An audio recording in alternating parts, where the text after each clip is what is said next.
여러분 안녕하십니까? 박순호 TV는 하나님의 말씀인 성경 속에 감추어져 있는 보화를 발굴해서 이것을 널리 증거함으로 하나님의 나라를 확장하는 사역에 힘쓰고 있습니다. 여러분의 구독, 여러분의 좋아요 저희에게 많은 힘이 되고 도움이 됩니다.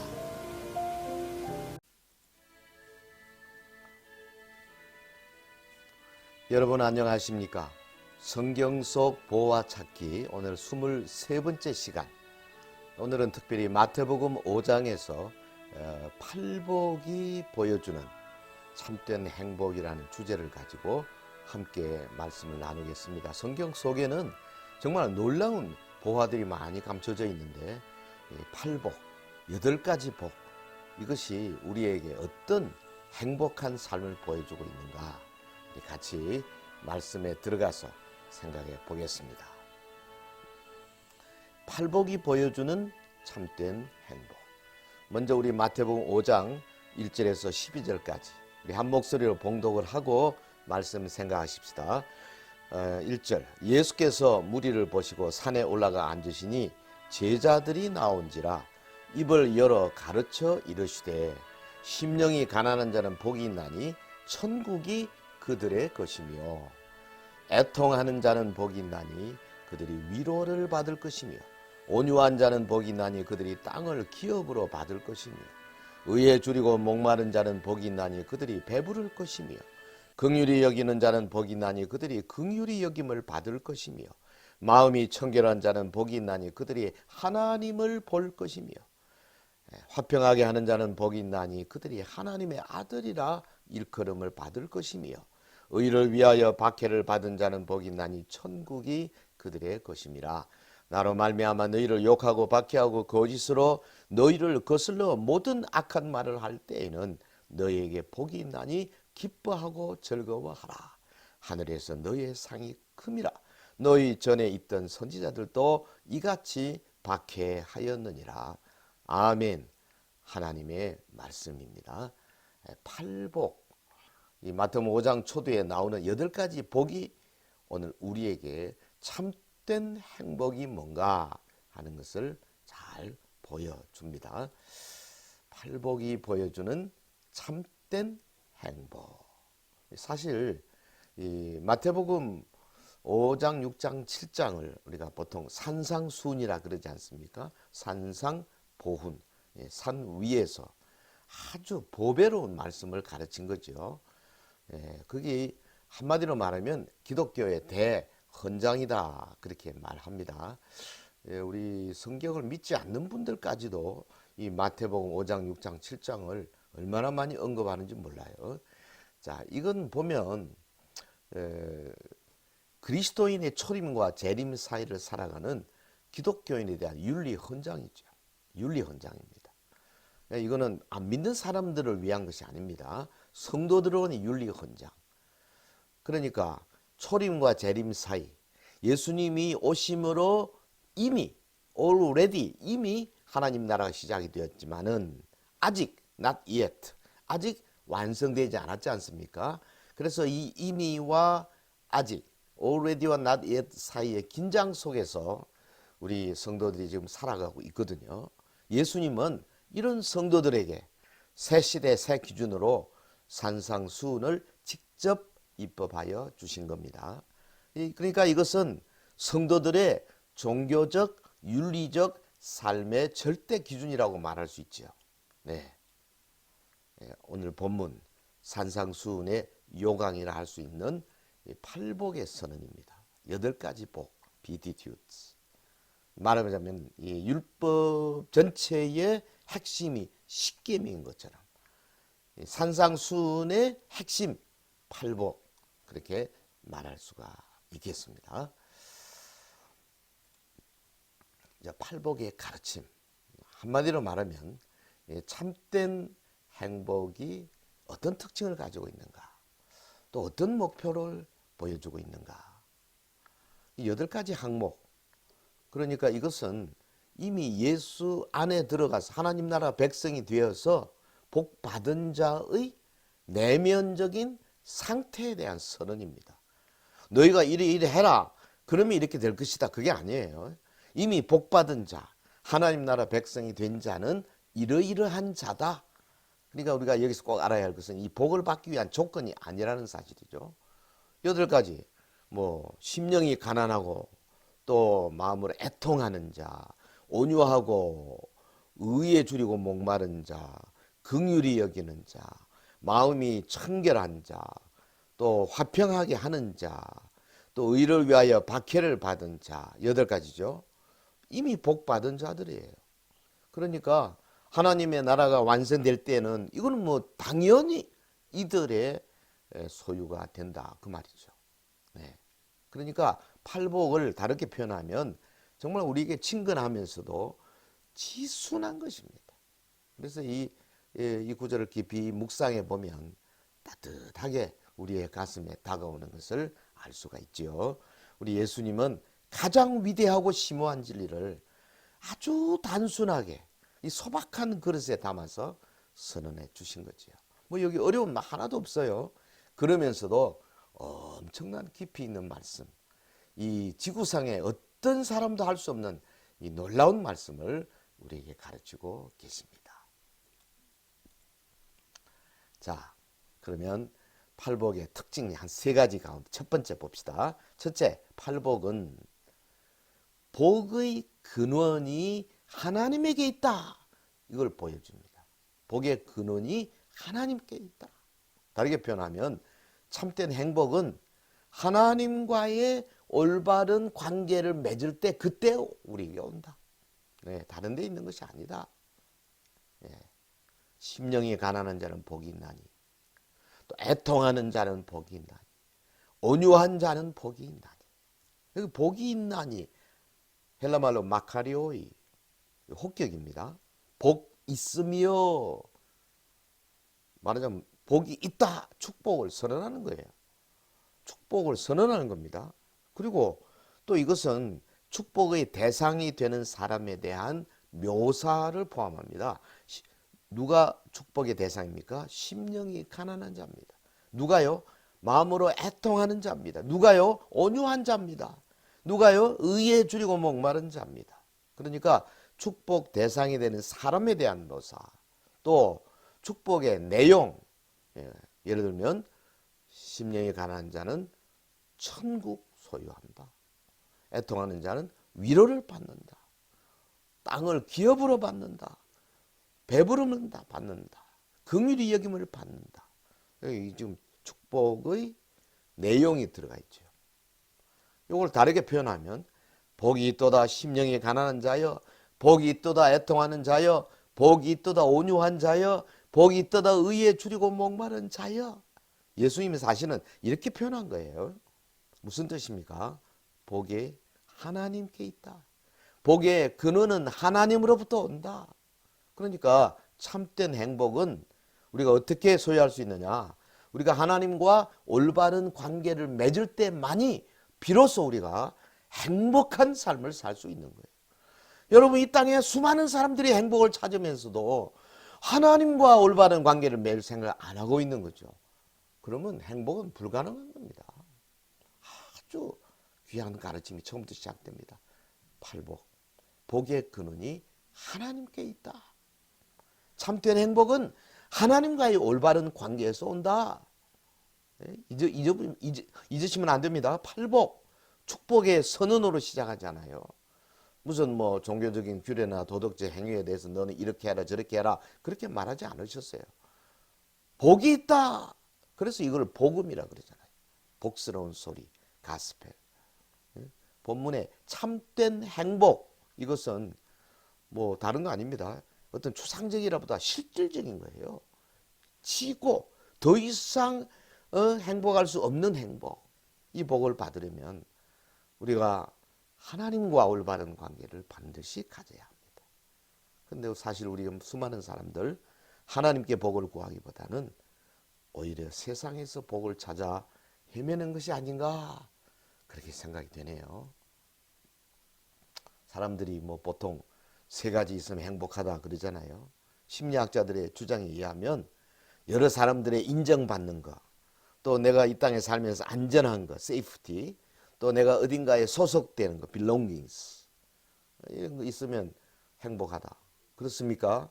그렇지 않습니다. 아무리 이런 거 다 가진다 할지라도 여전히 우리 속에 불안, 두려움, 공허한 마음 찾아오는 거예요. 이건 뭐 어디로 가도 자유로울 수가 없는 겁니다. 참된 행복은 오직 복의 근원이신 하나님과의 관계를 올바르게 할 때에 비로소 찾아오는 겁니다. 왜? 행복의 그 근원이 그분에게 있기 때문에 그렇습니다. 그분이 주셔야 된다 그 말이죠. 인간이 범죄함으로 하나님과 관계가 끊어졌잖아요. 그래서 불행이 찾아온 거예요. 그래서 이 관계가 다시 회복될 때 누구를 통해서? 중보자 예수님이시죠. 그분이 오셨습니다. 그분이 고난 받으셨습니다. 십자가에서 피 흘려 죽으셨습니다. 자신을 화목제물로 드리셨습니다. 그래서 우리 주님은 믿는 자를 하나님과 화목케 하심으로 우리에게 행복할 수 있는 그 놀라운 길을 열어놓은 겁니다. 네? 성도 여러분, 세 가지만 있다고 행복한 것이 아니다 그 말이죠. 자, 그 다음에 두 번째, 팔복은 그 특징이 뭐냐? 소유하는 것과는 거리가 먼 것입니다. 네, 소유. 참된 행복은 세상의 소유에 있지 않다는 거죠.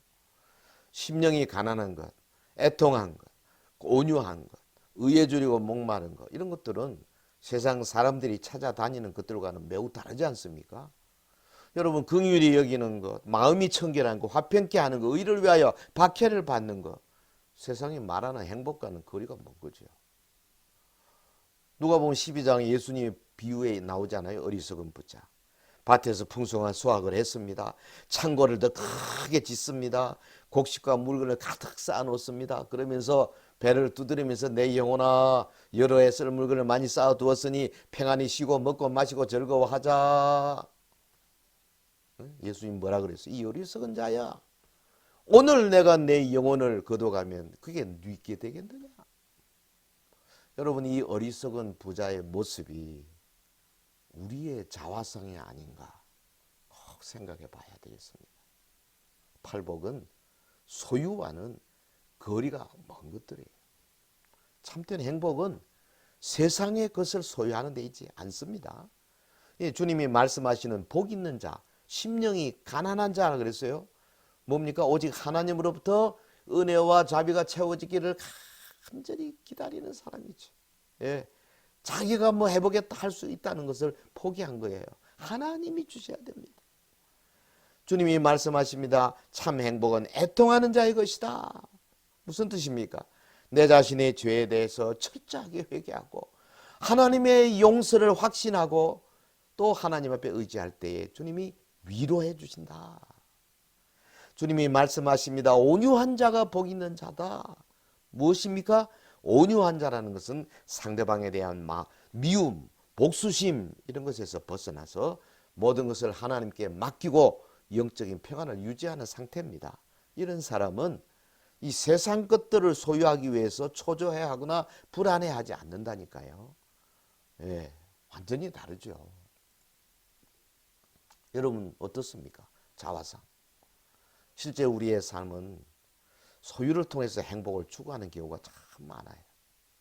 우리가 자녀에게 뭐 공부 좀 해라, 다 너 잘 되라고 하는 거 아니냐 이렇게 말하지만 잘 되는 게 뭡니까? 우리가 생각하는 그 잘 된다는 거, 거기 참된 행복이 있겠습니까? 물론 살기 위해서 필요한 최소한의 것은 있어야 되겠죠. 이게 근데 이 물질은 우리에게 평안을 줄 수는 있을지 몰라도 평안, 성경이 말하는 샬롬을 절대 줄 수 없습니다. 요한복음 14장 27절 예수님 말씀하십니다. 평안은 너에게 끼치노니 곧 나의 평안은 너에게 주노라. 내가 너에게 주는 것은 세상이 주는 것과 같지 아니하니라. 너희는 마음에 근심하지도 말고 두려워하지도 말라. 우리 주님 주시는 평안을 믿음으로 받아서 참된 행복을 누리시기를 주의 이름으로 축원합니다. 자, 그 다음에 세 번째 이 팔복의 특징, 한마디로 말하면 모두 다 예수님의 모습이에요. 예수님의 모습을 닮아가는 것, 여기 참된 행복을 소유하게 되는 지름길이 있어요. 네, 심령이 가난하다? 예수님의 모습이죠. 겸손한 마음. 누구보다도 예수님은 겸손하신 분 아닙니까? 애통해 하신 분 예수님이십니다. 여러분, 주님이 나사로의 무덤 앞에서 우셨습니다. 예루살렘 도성에 가득 찬 죄악을 보시면서 눈물을 흘리셨습니다. 긍휼히 여기는 마음, 청결한 마음, 화평케 하는 마음, 의를 위하여 박해를 피하지 않는 마음. 우리가 뭐 성경을 읽으면 알지만 이거 다 예수님의 마음이에요. 오리지널 원형이 예수님에게 있어요. 그러니까 팔복의 특징들이 모두 다 예수님의 모습을 나타낸다. 그러니까 우리가 예수님의 모습을 닮아가기만 하면 어느덧 세상이 알지 못하는 놀라운 행복을 우리의 삶 속에 우리가 가지게 될 것입니다. 네. 팔복의 요지, 산상수훈의 주제가 뭐냐? 예수님 말씀하신 것은 나를 믿고 나를 본받고 내 제자가 되라. 이거예요. 믿고 본받고 제자가 되라. 예수님의 모습을 닮아가는 것이 행복한 삶입니다. 최고의 행복은 예수님의 제자의 삶에 있습니다. 네. 뭐 간증을 제가 하고 싶지만 시간이 없어서 하지 않겠습니다. 저도 사실은 이 부분에 있어서 정말 행복한 삶을 자연스럽게 예수님을 닮아가려고 하다 보면 과거보다 내가 월등하게 행복한 자인 것을 깨닫는 순간이 얼마나 많은지 몰라요. 본문 11절 12절 보면 예수님 나로 말미암아 너희를 욕하고 박해하고 거짓으로 너희를 거슬러 모든 악한 말을 할 때에는 너희에게 복이 있나니 기뻐하고 즐거워하라. 하늘에서 너희의 상이 큼이라. 너희 전에 있던 선지자들도 이같이 박해하였느니라. 예수님을 믿고 그분을 섬기되 온갖 고난과 죽음까지도 감수할 수 있는 사람이 주님의 제자 자격을 얻게 되는 사람인 거죠. 주님 말씀하십니다. 나를 믿고 나를 본받고 나의 제자가 되라. 이게 팔복의 요지라고 말할 수 있어요. 자, 팔복이 보여주는 참된 행복 한번 요약해 봤습니다. 거기 팔복의 특징, 첫째, 복의 근원이 하나님께 있다는 것. 그래서 우리가 참된 행복은 하나님과의 올바른 관계에서 얻을 수 있다. 두 번째, 이거는 팔복은 소유와는 거리가 멀다는 것, 이 세상의 소유에 있지 않다는 걸 우리가 정말 두고두고 우리의 뇌리 속에 집어넣어야 됩니다. 그리고 세 번째, 팔복 모두 예수님의 모습을 나타낸다는 것. 그러니까 참된 행복을 소유하게 되려면 예수님의 모습을 닮아가는 삶을 사는 순간, 어느 순간 여러분 돌아보십시오. 내가 정말 행복한 사람이라는 것을 고백할 수밖에 없게 될 것입니다. 네. 사랑하는 성도 여러분, 극작가 오스카 와일드가 그랬어요. 인간의 행복은 그 소유보다 그 사람 인격 됨됨이에 달렸다. 예, 팔복, 그리스도의 사람이 되는 조건과 기준이라고 말할 수 있어요. 예수님의 마음을 담고 그분의 사역을 계승하고 그분을 위해서 목숨까지 바칠 수 있는 사람. 과연 예수님이 너는 내 제자다 인정하시는 사람. 이 사람이 천국 시민 아니겠어요? 이런 사람이 이 땅에서 참된 행복을 누리는 자입니다. 바로 이 사람이 가장 행복한 자입니다.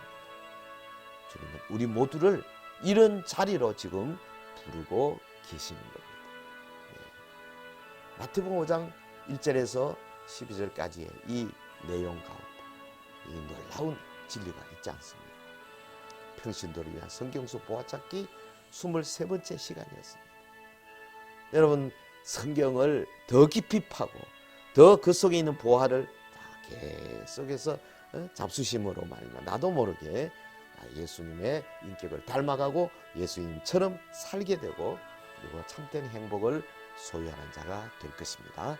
다음 시간에 또 다른 성경 주제로 여러분 찾아가겠습니다. 하나님께서 여러분 가정 위에 행복을 주시기를 예수 이름으로 축원합니다. 감사합니다.